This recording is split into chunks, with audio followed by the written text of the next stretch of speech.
उनका मैनिफेस्टो क्या होगा?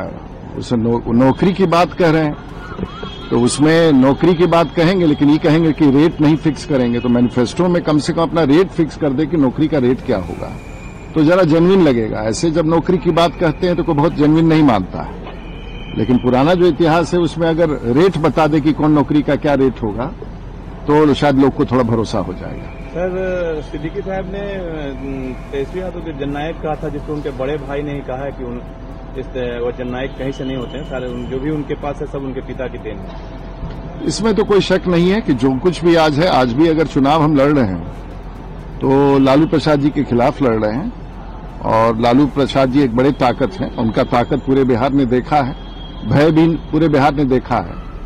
तो पूरे बिहार आज उनके लालू जी के भय और उस वातावरण के खिलाफ है।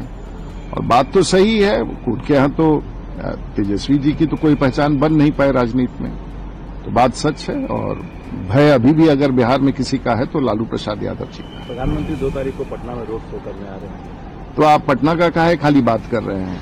छपरा में भी 30 तारीख को प्रोग्राम है प्रधानमंत्री का, हम लोग प्रधानमंत्री जी का हम लोग लगे हैं।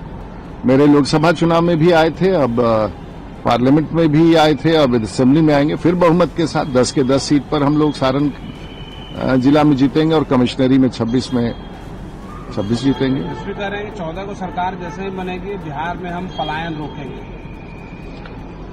देखिए, क्या रोकेंगे नहीं रोकेंगे तेजस्वी जी हम नहीं जानते हैं, लेकिन हम इतना जानते हैं कि जब उनके माता जी का और उनके पिताजी का यानी कि लालू जी और राबड़ी जी का 18 साल का सरकार था, तब 14 करोड़ लोग बिहार छोड़ के चले गए। अब चिंता इस बात की नहीं है कि कितना को रोकेंगे, जो चले गए उनके बारे में अब हम लोगों को चिंता है, लेकिन जो चले गए सो चले गए। वो अच्छा देश दुनिया में उन लोगों ने अपना अच्छा पोजीशन कर लिया है, लेकिन अब हम लोग नहीं चाहते हैं, क्योंकि उदाहरण सामने है कि किस प्रकार से लालू जी के राज में, और ये नहीं कि सिर्फ पिछड़े गए थे, सब जाति के समाज गए, सब गरीब गए थे, अमीर गए थे, सब लोग चले गए थे, और ये दुनिया में कहीं नहीं होता है।